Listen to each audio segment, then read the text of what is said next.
Apologies in advance. There's going to be a lot of background noise as the family does this, that, and the other thing. All right, so this is the simplified version. My goal is to be done in 5 minutes or less. The assignment, it's an introduction to universal design for learning. It's designed just to help us all start off with a common understanding. And there's two parts. Part 1 is prompts A through H, and part 2 is prompts I through L. What does that mean? It means that's what you're going to submit, is prompts A through L in 2 parts. A couple things real quickly. You can read, so I'm not going to get into these things. But it might make sense to see the essential UDL background down there.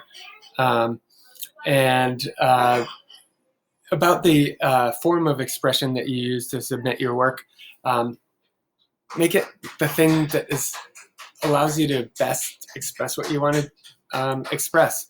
And you got to balance like the time that you put into it with your skills, drawing, writing, etc. And there's no like judgment either way. Just you can submit it in whatever format you want. You don't need to use the same format for the entire thing. You don't need to change the format. So if you're curious about that, see that note below. As I said, there's 2 parts, part 1, part 2. Part 1's overview of UDL. Part 2 is just adopting a UDL mindset as you reflect on your own learning experiences. So in part 1, look at the diagram that shows kind of the architecture of universal design for learning. And it is kind of structural, but UDL is really about the idea that when learning, I'll scroll right down here actually.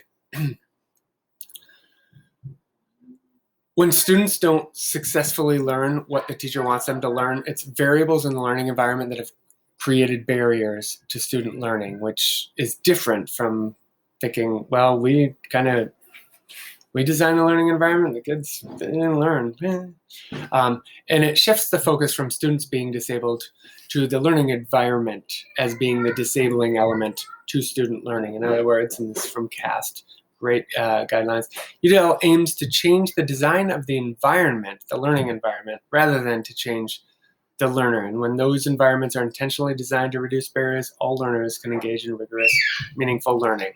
There's some of that background noise I was talking about. So anyway, the first part, UDL, framework. Check it out and click on this, which is the guidelines themselves. And prompts A through H.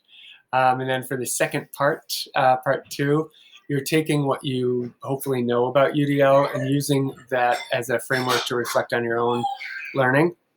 This is a disaster in terms of background noise. Apologies. Then respond to prompts I and J first. So for other, let me lock the door. Let me do that. You could do I through J, and then K through L, and that's I gotta stop there. This is ridiculous. But really, if you have questions, don't forget the Monday night check-ins, totally optional, and that's about that.